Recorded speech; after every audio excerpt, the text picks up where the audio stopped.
Oke teman-teman, terima kasih atas kesempatannya. Di sini kelompok kami akan mempresentasikan sambungan dari materi yang pertama itu, yaitu ajaran Islam dan Sufisme. Di sini kelompok kami mendapat materi dari sub materi, yaitu dinamika psikologis dalam tradisi Islam, zikir dan Islam. Di sini kelompok kami beranggotakan 9 orang, yaitu ada Octavianus Petrus, Nicolianto Daniel, Gloria Tanamal, Jacqueline Mataraja, Yuditya Male, Setio Wibowo, Aprilia Putri Katrikasari, Loisa Lydia Letik, dan Harpriti Kaur. Untuk presentasi selanjutnya saya akan mempersilakan teman saya. Terima kasih. Halo, perkenalkan nama saya Octavianus Petrus. Di sini saya akan menjelaskan dinamika sufisme dan tradisi Islam. Nah, banyak guru sufi atau sufisme telah menggambarkan berbagai tahap dalam perjalanan pengembangan pribadi. Setiap tahap melatih atau mengekspos berbagai segi karakter dan persepsi calon. Mereka membahas setiap tahap secara terpisah, tetapi tidak ada pola linear tunggal yang khas dari pengalaman aktual dari seorang siswa sufi. Nah, di sini saya akan menjelaskan beberapa tahap sufisme dan tradisi Islam. Yang pertama, kebangkitan awal. Yang kedua, kesabaran dan syukur. Yang ketiga, ketakutan dan harapan. Nah, di sini kebangkitan awal yaitu di mana tahap dimulai ketika seseorang yang berada di dunia tidak dapat memuaskan atau memutuskan untuk mengevaluasi kembali kehidupannya sendiri. Kesadaran ini seringkali mengikuti krisis pribadi, kadang-kadang ditambah dengan kebingungan tentang makna keberadaan. Kebangkitan awal kemudian menandai reorientasi mendasarkan dari nilai-nilai pribadi. Tahap ini juga yang dimaksud untuk memiliki keinginan berubah, mulai dari mengevaluasi diri, minat, perilaku, kata-kata, dan perbuatan yang tidak diinginkan. Akan tetapi langkah pertama yang mengacu untuk perubahan yaitu memaafkan semua orang yang pernah merasa dirugikan. Dalam sufisme memegang teguh pengampunan penuh kasih dengan cara yang kuat berubah batin dan pemurnian. Pengampunan diikuti dengan pertobatan atau berpaling dari kebiasaan yang lama yang tidak diinginkan. Nah, yang kedua, kesabaran dan syukur. Pada tahap ini ada 2 poin yang menjelaskan tentang kesabaran dan syukur. Yang pertama, menyadari bahwa pengembangan diri membutuhkan waktu. Yang kedua, merasa penghargaan atas waktu yang diberikan. Nah, kesabaran dianggap sebagai salah satu kebajikan terbesar, sangat penting untuk kehidupan di masa sekarang. Tanpa kesabaran, pekerjaan spiritual tidak mungkin. Orang adalah orang yang tidak berfokus pada masa depan.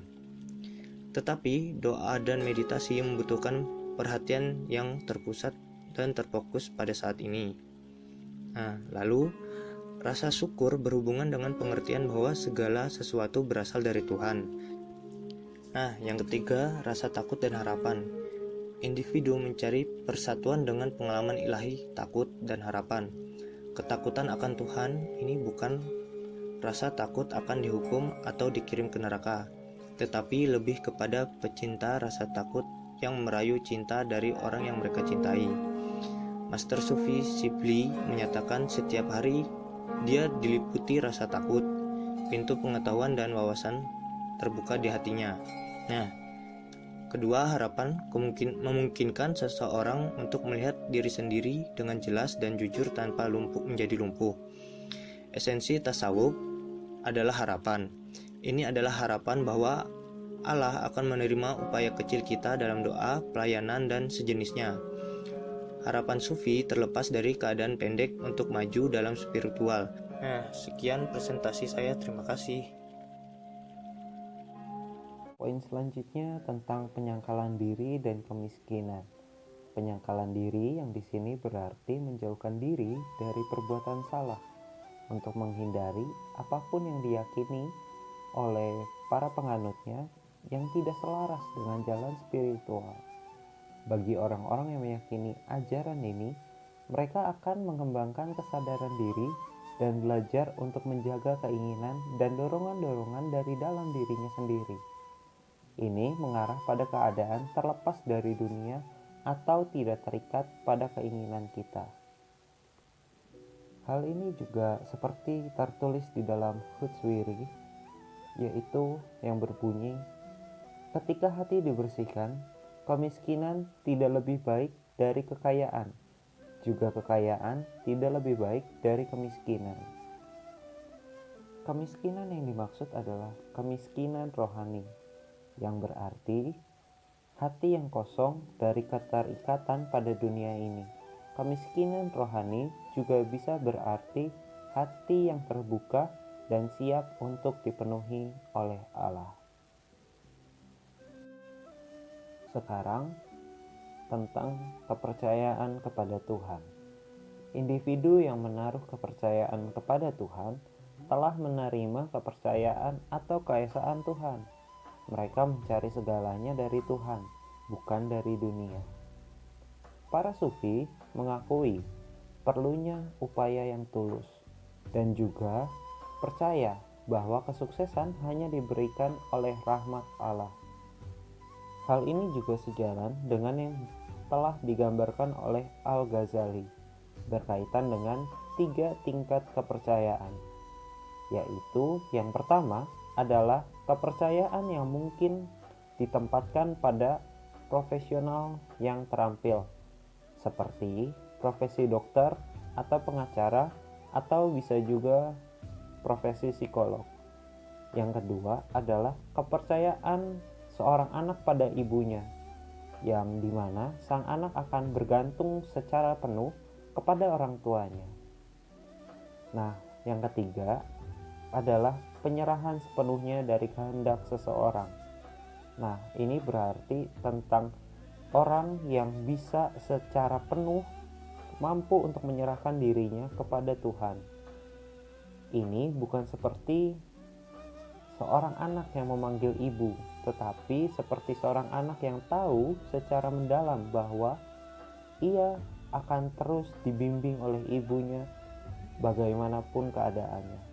Ini adalah tingkat kepercayaan yang tertinggi kepada Tuhan. Keseimbangan antara bertindak untuk diri sendiri dan percaya pada yang ilahi ditangkap dalam perkataan oleh Nabi Muhammad. Seperti yang berbunyi, percaya pada Tuhan tetapi ikat unta Anda terlebih dahulu. Kepercayaan muncul dari anggapan bahwa usaha seseorang adalah bagian dari sistem yang lebih besar, yang detailnya tidak akan disadari. Dalam tahap cinta, kerinduan, keintiman, dan kepuasan, kepribadian yang berkembang hanya memiliki satu keinginan, yaitu untuk mencintai Tuhan. Keinginan tunggal ini adalah satu-satunya keinginan yang pernah ada. Jika dikaitkan oleh teori tokoh-tokoh yang ternama seperti Darwin, Freud, dan Marx, doktrinnya semua didasarkan pada prinsip-prinsip konflik.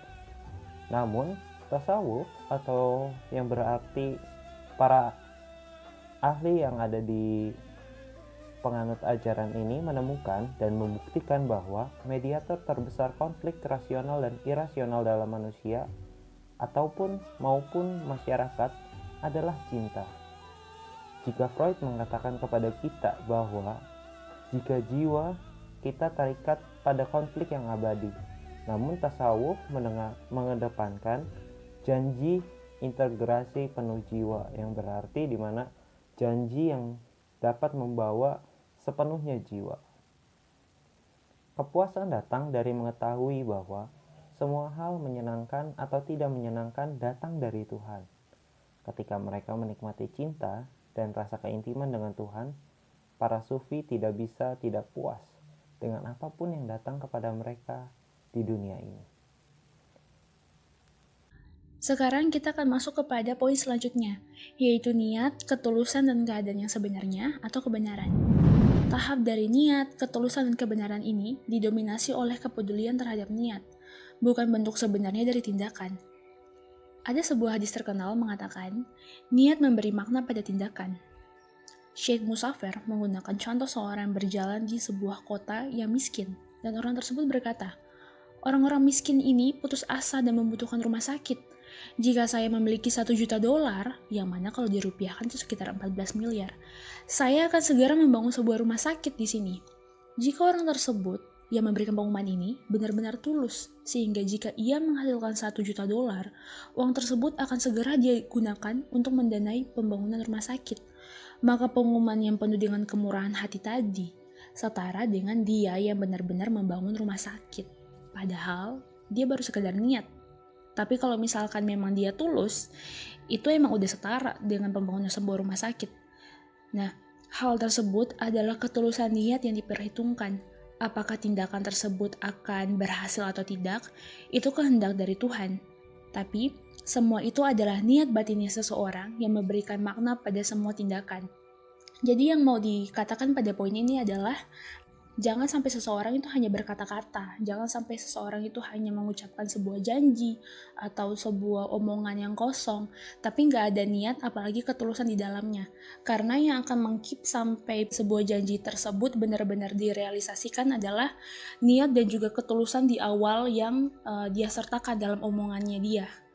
Jadi makanya balik lagi kepada kalimat di awal, ada sebuah hadis mengatakan bahwa niat memberi makna pada tindakan.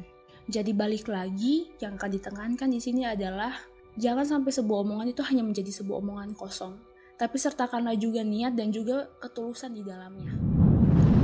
Poin berikutnya adalah kontemplasi atau dengan kata lain merenung dan pemeriksaan diri. Banyak gangguan yang mungkin dapat mencegah seseorang dari kegiatan merenung dan pemeriksaan diri. Hal tersebut membuat seseorang tidak dapat memahami realitas batin. Kekhawatiran sufi sejalan dengan yang disuarakan dalam yoga dan Buddhisme sehubungan dengan penjernihan pikiran. Dalam sebuah hadis terkenal, Muhammad mengajarkan 1 jam perenungan senilai dengan 1 tahun berdoa. Ada sebuah kisah mengenai seorang guru sufi mengunjungi guru lain yang sedang merenung sedemikian dalam, sehingga pengunjung bahkan tidak dapat mendeteksi napasnya. Setelah sekian lama, pria itu keluar. Pengunjungnya bertanya, "Dari guru besar mana Anda mempelajari kedalaman konsentrasi yang luar biasa ini?" Lelaki itu pun menjawab dengan sederhana, "Dari seekor kucing yang mengawasi lubang tikus, tetapi kucing itu bisa berkonsentrasi lebih baik dari saya." Poin ini mengajarkan kita bahwa kegiatan merenung dan juga pemeriksaan diri itu dikerjakan dengan tujuan untuk penjernihan pikiran. Jadi kita membuang pikiran-pikiran kotor dan pikiran-pikiran jahat. Kalau bahasa sekarang sih hal-hal yang toksik ya. Jadi membuang hal-hal yang toksik dan mengkeep hal-hal yang baik. Nah, untuk bisa melakukan kegiatan perenungan dan juga pemeriksaan diri ini dibutuhkan konsentrasi di dalamnya. Kalau dari kisah guru sufi ini, dia mempelajari kekonsentrasian tersebut bahkan bukan dari guru besar, bukan dari orang-orang yang expert yang benar-benar ngerti di bidangnya, tapi dia mempelajarinya dari hal-hal di sekitarnya dia, yaitu dari kekonsentrasian seekor kucing yang mengawasi lubang tikus, yang mana kalau orang lain mungkin kalau kucing lewat bakal diusirin, atau mungkin kalau yang suka kucing bakal dikasih makan kucingnya, bakal dielus-elus. Tapi guru sufi ini memandang dari kacamata yang berbeda. Dia melihat seekor kucing memiliki konsentrasi yang baik, bahkan lebih baik daripada dia.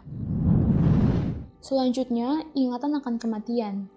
Merenungkan kematian dapat menjadi alat yang ampuh untuk membebaskan seseorang dari kebiasaan dan sikap yang tidak diinginkan. Memikirkan kematian kita sendiri adalah latihan untuk menjadi lebih sadar akan pengalaman kita saat ini. Hal ini adalah cara untuk memulai proses pertumbuhan pribadi. Al-Ghazali menyarankan latihan berikut untuk melukiskan pengetahuan atau ingatan akan kematian ke dalam kesadaran kita. Hal-hal tersebut antara lain, yang pertama, ingatlah orang-orang seusiamu yang telah meninggal. Yang kedua, ingatlah kehormatan dan ketenaran yang telah mereka dapatkan, jabatan tinggi yang mereka pegang, dan tubuh indah yang mereka miliki. Pada hari ini, hari di mana mereka meninggal, semuanya berubah menjadi debu. Bagaimana mereka meninggalkan seluruh keluarga, serta bagaimana kekayaan mereka disia-siakan dan berubah menjadi reruntuhan. Tidak ada tanda-tanda dari mereka yang tersisa hari ini. Mereka telah berbaring dalam lubang hitam gelap di bawah bumi. Hal ini menyadarkan kita dan mengingatkan kita kembali bahwa setiap aktivitas atau setiap kegiatan yang kita lakukan, kita harus mengingat bahwa suatu saat kita pasti akan meninggal.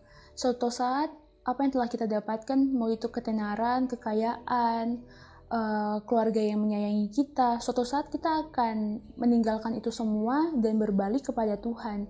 Jadi bagaimana kita bisa menjalani kehidupan kita dengan berbuat baik dan menjadi positif di tengah-tengah orang di sekitar kita. Terima kasih atas kesempatannya.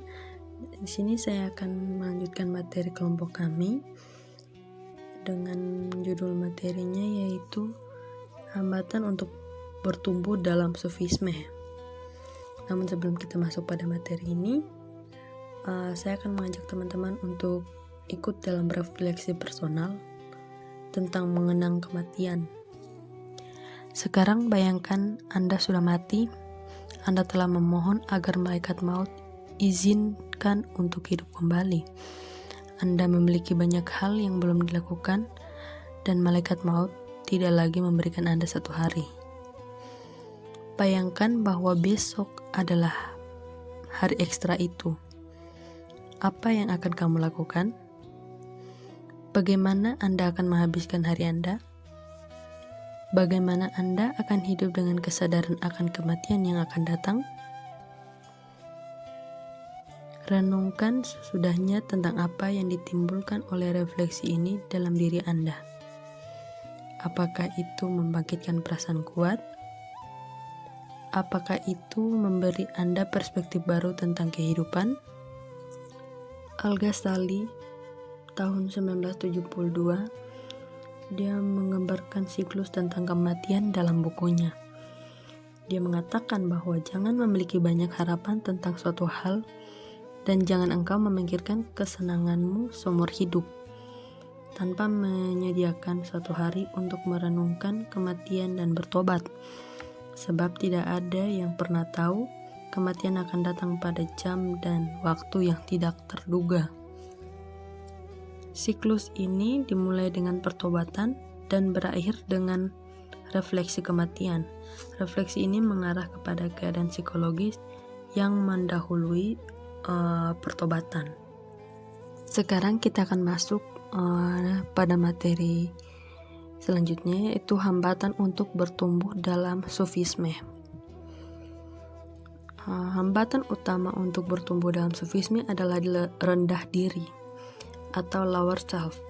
Rendah diri ini diartikan sebagai hal negatif, yaitu perilaku atau tindakan buruk yang membuat orang tidak menghargai atau menganggap rendah seseorang.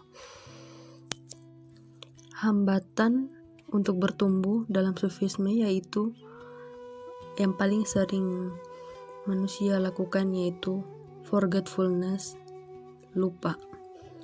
Sufis mempertimbangkan ketidakmampuan untuk memperhatikan dan mengingat apa yang kita ketahui sebagai masalah utama umat manusia.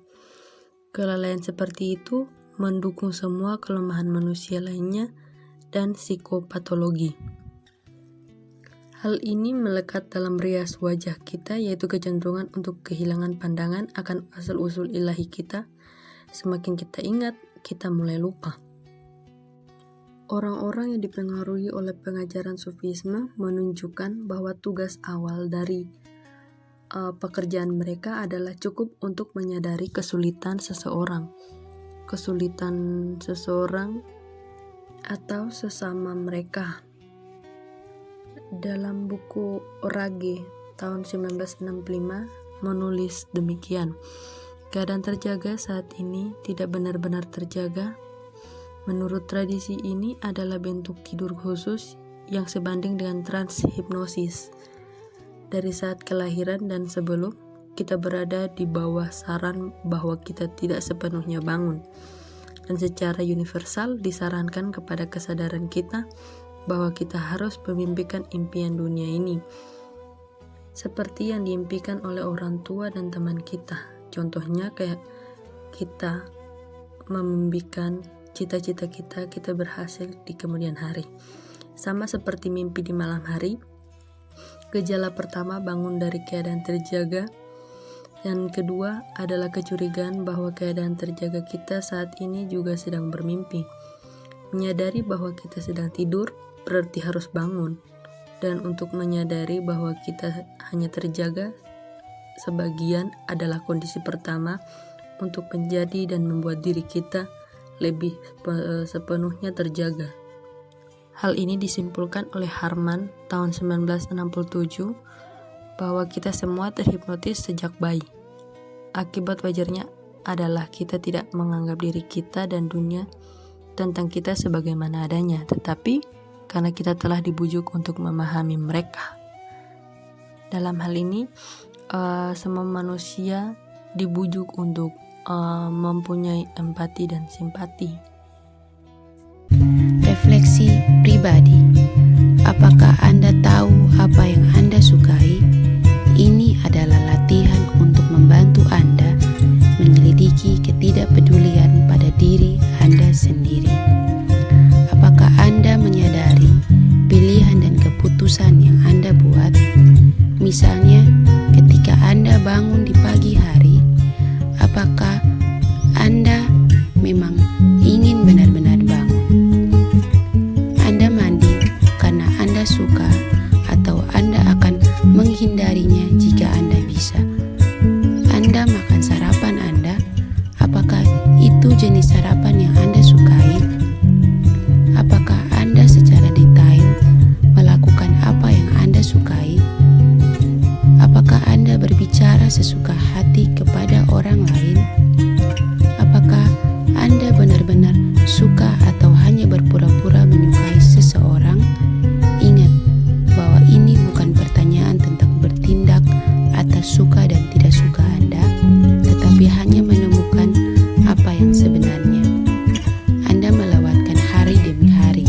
Setiap fase menawarkan kesempatan baru untuk mempertanyakan apakah Anda suka ini atau tidak. Malam pun tiba, yang merupakan waktu luang. Apa yang benar-benar ingin Anda lakukan? Apa yang benar-benar menghibur Anda? Teater atau film, percakapan atau membaca, musik atau permainan.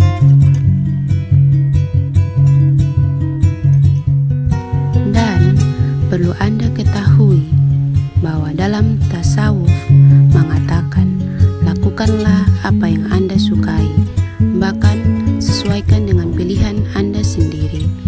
Dan yang paling penting adalah mengetahui apa yang benar-benar Anda sukai. Selanjutnya, langkah pertama dalam mengatasi ketidakpedulian adalah belajar mengenalinya dalam kehidupan Anda sendiri. Hal ini sama biasanya dengan salah menempatkan kacamata seseorang atau sama meresahkannya dengan kejadian yang diceritakan tentang Norbert Wiener, peneliti cybernetik yang terkenal. Suatu hari, dia berjalan di sepanjang jalan di Massachusetts Institute of Technology ketika dia bertemu seorang rekan. Mereka berbicara selama beberapa menit, dan ketika mereka berpisah, Wiener meminta temannya untuk memberitahu dia kemana arah dia berjalan ketika mereka bertemu. Wiener tidak bisa mengingat apakah dia sedang dalam perjalanan untuk makan siang atau dia baru saja selesai.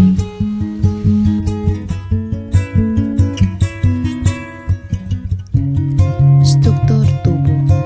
Al-Ghazali mengatakan bahwa seseorang harus menganggap tubuh sebagai pembawa dan jiwa sebagai pengendara. Jiwa harus merawat tubuh sama seperti seorang peziarah dalam perjalanan ke Mekah merawat untanya. Tetapi jika peziarah menghabiskan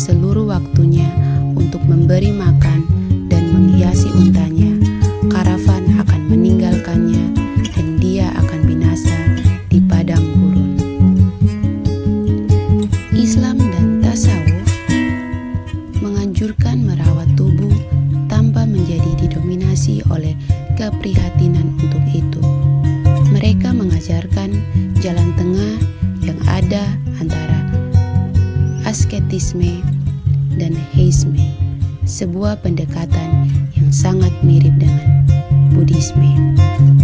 Jangan tidur sampai kamu tidak bisa tetap terjaga, jangan makan sampai kamu lapar, pakaian hanya untuk menutupi tubuhmu dan untuk melindunginya dari dingin dan panas. Berbagai latihan sufi menggunakan latihan yang memerlukan penyesuaian tubuh dan pikiran yang disebut berputar darwis.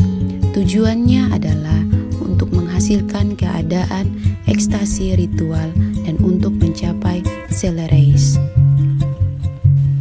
Latihan sufi dapat terdiri dari gerakan dengan musik atau musik saja. Latihan sufi adalah tarian atau gerakan untuk mewujudkan keadaan mistik yang dijelaskan oleh Bakri.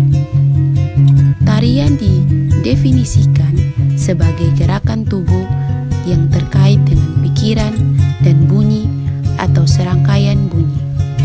Gerakan mengembangkan tubuh, pikiran memfokuskan pikiran, dan suara memadukan keduanya dan menggerakkan mereka ke arah kesadaran dan kontak ilahi.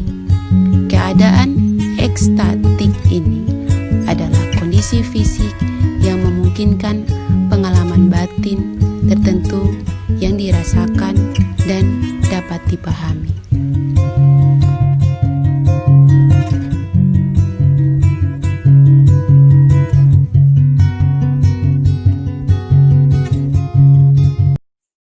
Di sini saya akan menjelaskan sebuah materi, yakni tubuh.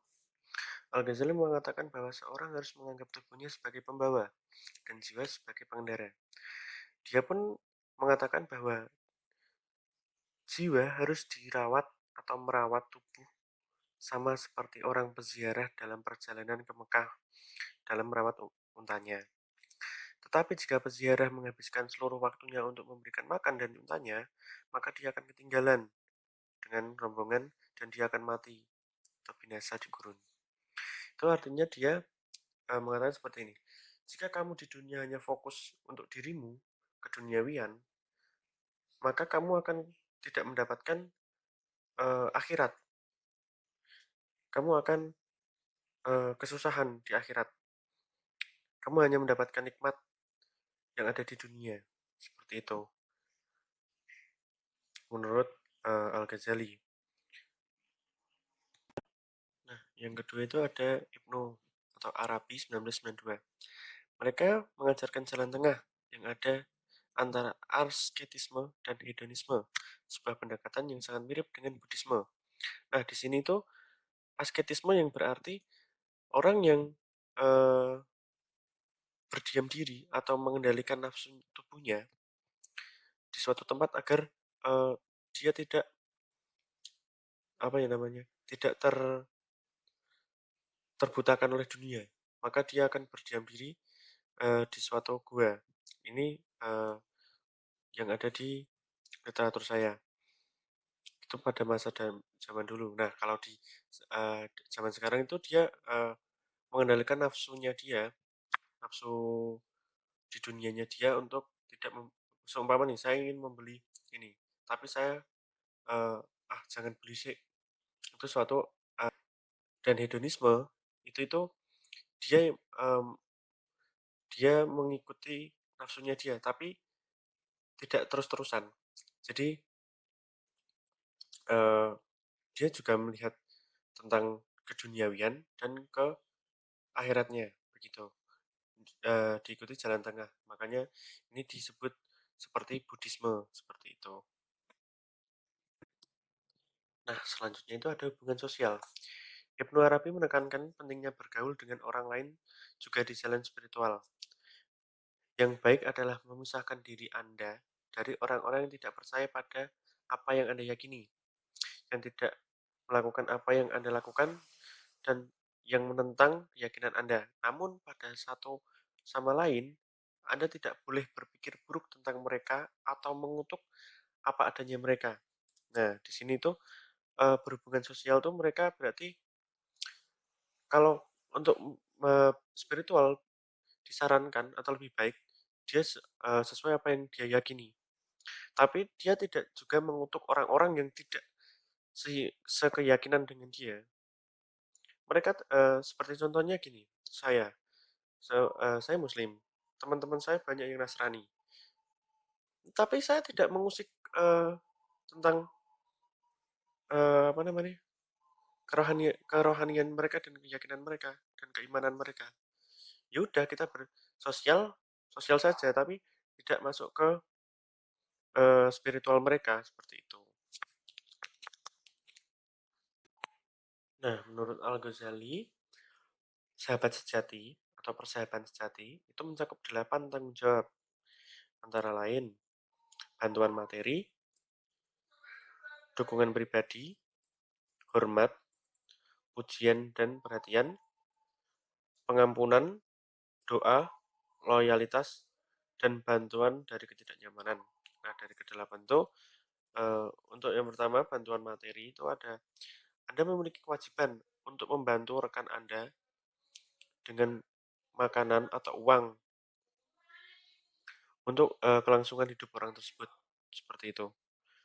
Untuk dukungan pribadi, jika mereka sakit, kunjungi mereka. Jika dia merasa sedih, hibur dia. Seperti itu. Kalau dukungan pribadi.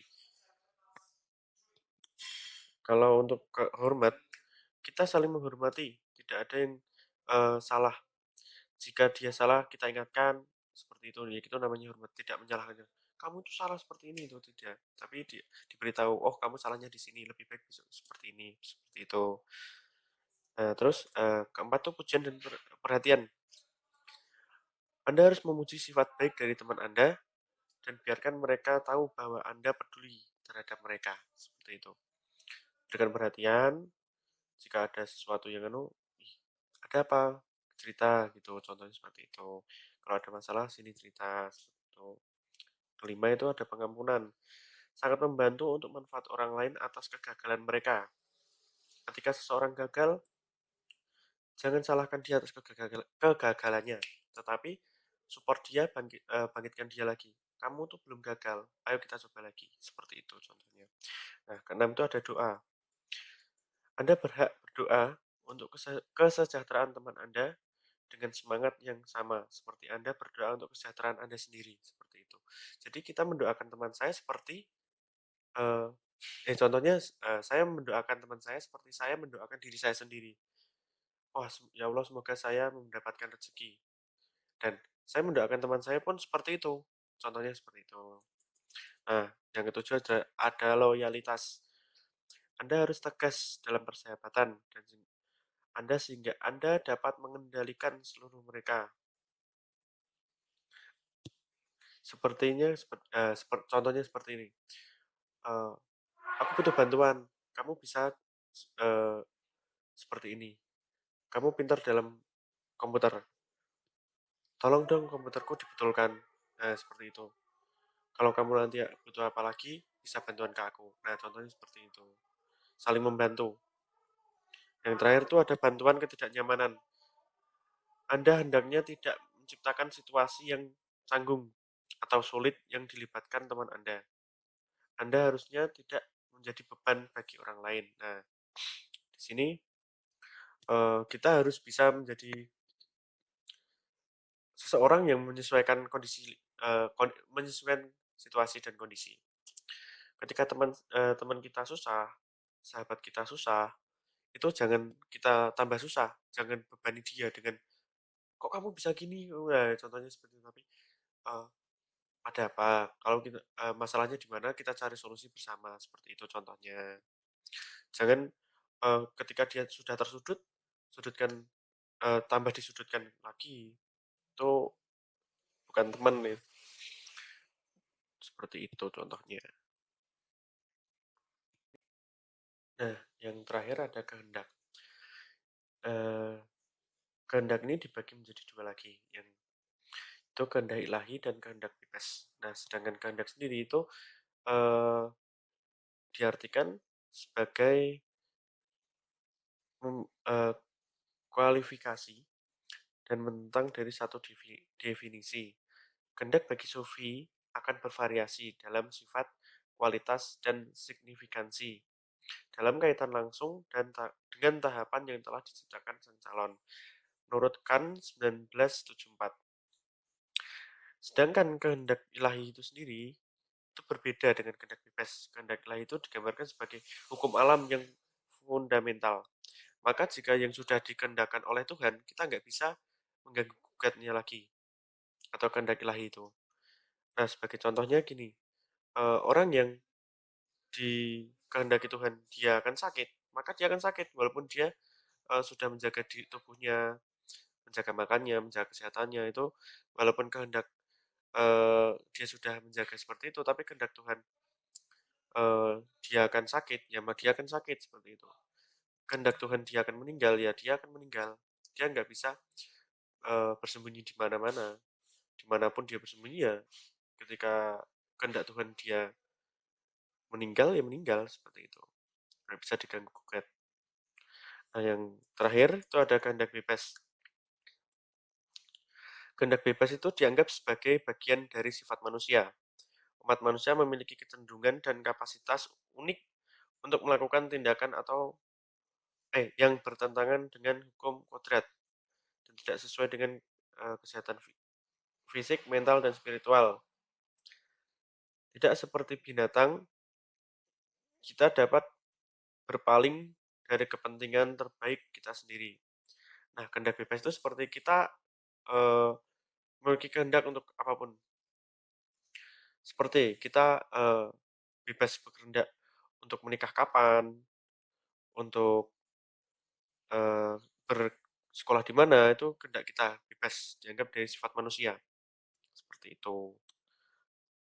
Dan kita bebas berkehendak untuk memilih suatu keyakinan yang kita peluk nanti. Seperti itu. Oke, yang selanjutnya ada emotion atau emosi. Di sini emosi mengorientasikan kesadaran menuju atau menjauh dari pengetahuan tentang realitas. Hal ini dikaitkan dengan struktur sebelumnya. Setiap manusia pasti memiliki keinginan. Ada orang yang bila keinginannya tidak terpenuhi, mereka akan marah, kecewa, ataupun sedih. Namun ada pula orang yang walaupun keinginannya tidak terpenuhi, dia akan lebih bisa sabar dan ikhlas untuk menerimanya. Nah, perbedaan antara dua orang ini adalah pada kesadaran diri mereka masing-masing. Sesuai apa yang dikatakan Ghazali pada tahun 1968, kebahagiaan dan keputusasaan berperan penting dalam realisasinya sendiri. Kesadaran akan emosi seseorang itu penting, karena dengan demikian kita mampu untuk menghindari atau bahkan menerima dengan bijak apa yang membuat kita kecewa. Seperti yang kita pahami juga bahwa kita tidak dapat mengatur bagaimana sikap orang agar tidak menyakiti diri kita. Namun, kita dapat mengatur emosi kita untuk merespon hal-hal seperti itu. Seperti sebuah kutipan dari Ibn Arabi pada tahun 1992, apa yang penting dari Anda adalah untuk selalu waspada, untuk memperhatikan apa yang ada dalam pikiran dan hatimu, pikiran dan analisis pikiran dan perasaanmu. Waspadalah terhadap keinginan egomu dan selesaikanlah keinginanmu dengan selesaikan pada dirimu sendiri. Oke, next ada intelek atau kecerdasan. Dalam hal ini, Al-Ghazali menggambarkan model perkembangan Piaget mengenai intelektual dibagi menjadi 4 tahapan perkembangan.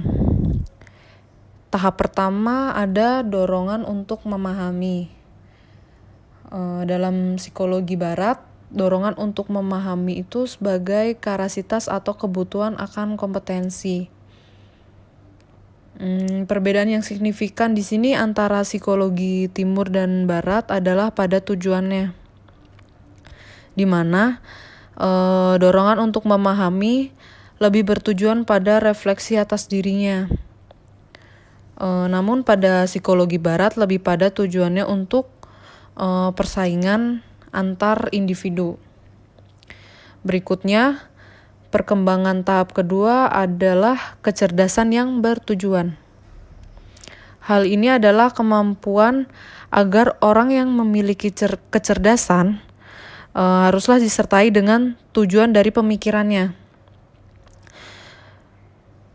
supaya dapat menghubungkan dan memahami hal-hal yang ada dengan logis. Lanjut, kemudian pada tahap ketiga ada Eder-Cole empiris. Setelah 2 tahap tadi kita miliki, nah di tahap ketiga ini kemampuan intelektual kita akan mampu menganalisa hal-hal atau fakta-fakta yang terjadi di lingkungan kita. Di tahap yang terakhir, itu ada intelek yang dikembangkan. Maksudnya di tahap ini adalah kemampuan intelektual kita itu telah mampu untuk memberikan sebuah hasil dari analisa kita terhadap apa yang telah kita pahamin. Bila tahap kecerdasan intelektual tersebut telah sampai pada tahap 4, maka kita akan mempunyai kontrol diri yang bagus sesuai dengan kata Al-Ghazali. Kualitas kecerdasan ini membimbing batin dan memungkinkan seseorang untuk menaklukkan dan menundukkan nafsu makannya yang mendambakan kesenangan segera. Baik, selanjutnya ada self atau diri. Sufi diri menggambarkan diri dalam 2 cara, yaitu yang pertama, melihat diri sebagai kumpulan dari peran yang ditentukan secara sosial dan dapat berubah dalam masyarakat. Kemudian, yang kedua, melihat diri yang sejati, inti dari seseorang yang berbeda, namun merupakan bagian dari entitas yang lebih besar. Nah, di sini pengajaran Sufi mendorong siswa untuk mengubah identifikasi personal dari diri sosial ke diri yang sejati. Ketika siswa semakin mengidentifikasi diri mereka yang sebenarnya, mereka akan menerima diri mereka apa adanya. Mereka melihat atribut kepribadian eksternal mereka. Di sini bagaimana cara mereka berbicara, bagaimana mereka berpikir, dan seterusnya dalam sebuah perspektif baru. Atribut-atribut ini mengasumsikan tempat alami mereka ke dalam totalitas kepribadian. Next, saya akan menjelaskan tentang guru.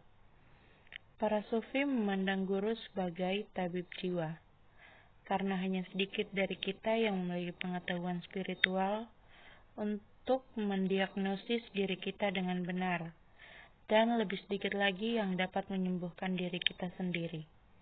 Karena itu, kita harus berpaling kepada seorang guru. Seorang guru sufi menentukan praktik apa yang harus diresepkan kepada setiap siswa untuk membantu siswa itu berkembang secara spiritual. Kita dapat membalut luka, tapi kita tidak bisa mengoperasi diri kita sendiri. Demikian pula siswa sufi dapat terlibat dalam refleksi diri dan disiplin diri dalam jumlah tertentu. Tetapi transformasi besar membutuhkan bantuan, dukungan, dan saran dari seorang pemandu. Fungsi paling penting dari seorang guru sufi adalah untuk memberikan suasana cinta dan kepercayaan bagi setiap darwis. Dalam suasana ini, para darwis mulai menyembuhkan hati mereka dari rasa sakit dan luka yang dialami di dunia ini. Mereka mendapatkan kepercayaan diri untuk menjalani kerasnya transformasi dan mengembangkan keyakinan pada kapasitas mereka untuk pertumbuhan rohani dan kelayakan mereka untuk mencari dan menemukan Tuhan. Yang berikut perlunya sebuah panduan. Mengapa Sufi menganggap perlunya sebuah panduan, Muhammad Syafi, seorang psikiater yang berpengetahuan luas dalam tradisi sufi, mengemukakan alasan berikut. Para sufi merasa bahwa kedewasaan tidak bisa dicapai sendirian. Mereka merasa perlu bimbingan dan disiplin. Jalannya tidak diketahui, malam gelap, dan jalan penuh bahaya. Bahaya termasuk keasyikan dan keegoisan, visi palsu, salah tafsir negara mistik, penangkapan dalam pembangunan, fiksasi di negara tertentu, menarik berbagai obat untuk menciptakan pengalaman mistik palsu, dan tidak jarang kegelisahan dan kegilaan. Di mana ada kisah seorang ibu mengeluh kepada guru sufi, yaitu Nasruddin, bahwa putranya memiliki gigi manis. Gigi manis mengacu pada orang yang suka dengan makanan manis. Dia meminta Nasruddin untuk menyuruh putranya itu berhenti makan permen sepanjang waktu, dan Nasruddin setuju, kemudian menyuruhnya untuk kembali 2 minggu lagi. Ketika mereka kembali, Nasruddin hanya berkata, "Anak muda, berhenti makan permen. Ini tidak baik untukmu." Kemudian sang ibu bertanya, "Mengapa kamu meminta kami menunggu selama 2 minggu? Tidak bisakah kamu mengatakan hal ini kepada putraku pada saat pertama kali kami datang kepadamu?"